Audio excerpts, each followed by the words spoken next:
ẹgbẹ́ òṣèlú All Progressives Congress APC ilẹ̀ Yorùbá wọ́n ti sọ nǹkan ńlá nù o, wọ́n ti pàdánù ọ̀kan pàtàkì lára àwọn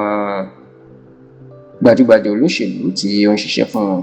tí ó tún jẹ́ olórí gbogbo obìnrin ẹgbẹ́ òṣèlú APC ìyún the Southwest APC women leader ìyún arábìnrin Yetunde Shakirat Adesanya pẹ̀lú bí màmá náà bó ṣe dágbére fáyé lọ́jọ́ 28 oṣù karùn-ún ọdún tá a wà yìí ẹ̀yìn the 28th of May 2026 ní ilé ẹ̀ tó wà ní ìpínlẹ̀ Èkó. Ẹ rántí pé ẹni tó jẹ́ aṣíwájú àti olórí gbogbo obìnrin ẹgbẹ́ òṣèlú APC nílẹ̀ Yorùbá tẹ́lẹ̀ ó ní olóògbé Kẹ́mi Nelson tí ó wà ní ìpínlẹ̀ Èkó tó tún jẹ́ ẹni tí ó súnmọ́ ààrẹ Bọ́lá Ahmed Tinubu tó ti jọ ń bá òṣèlú wọn bọ̀ láti ọdún tó ti pẹ́. Àsìkò tí ètò ìdìbò ọdún 2023 tó sì wáyé ní Kẹ́mi Nelson ní ó jáde láyè. Ṣé bí èèyàn bá kú nínú òṣèlú wọ́n gbọ́dọ̀ fẹ́ lòmíì rọ́pò ẹni. Lẹ́yìn ikú olóògbé Kẹ́mi Nelson ní àwọn adarí ẹgbẹ́ òṣèlú APC ti ilẹ̀ Yorùbá ní wọ́n yan arábìnrin Yetunde Shakirat Adesanya gẹ́gẹ́ bí olórí gbogbo obìnrin ẹgbẹ́ òṣèlú APC ní ilẹ̀ Yorùbá tó jẹ́ pé màmá náà ó ti wà lẹ́nu iṣẹ́ ọ̀hún láti nǹkan bíi ọdún mélòó kan sẹ́yìn tí Kẹ́mi Nelson tí ó ti papòdà.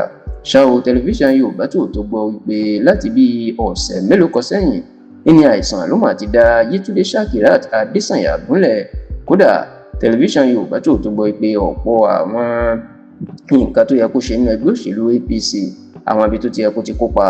ní kò lè kópa lẹ́nu ọjọ́ mẹ́ta yìí nítorí pé àlàáfíà ẹ̀ kò pé pérépéré tí ó sì ń gba ìtọ́jú sí ilé rẹ̀. Kódà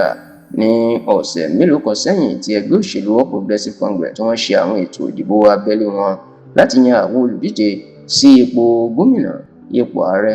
àwọn aṣòfin l'Àbújá àti àwọn aṣòfin ìjọba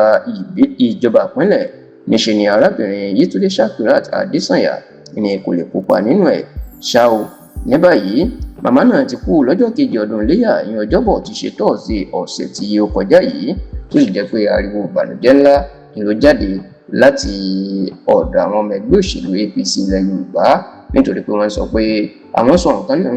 nítorí màmá náà wọ́n ròyìn bí ó ṣe mọ̀ ń pò òṣèlú tó sì ní agbára àti akitiyan láti máa kó àwọn èèyàn jáde láti ṣàtìlẹ́yìn fún ẹgbẹ́ òṣèlú APC ẹ̀. Nínú àtẹ̀jáde tó fi síta láti ṣe ìdárò ẹ̀, gómìnà Dàpọ̀ Abíọ́dún ti ìpínlẹ̀ Ògùn ó bá gbogbo ẹbí ará àti ọ̀rẹ́ màmá náà kẹ́dùn tó sì ní nǹkan ńlá ni ó ṣe àwọn ẹgbẹ́ òṣèlú APC ilẹ̀ Yorùbá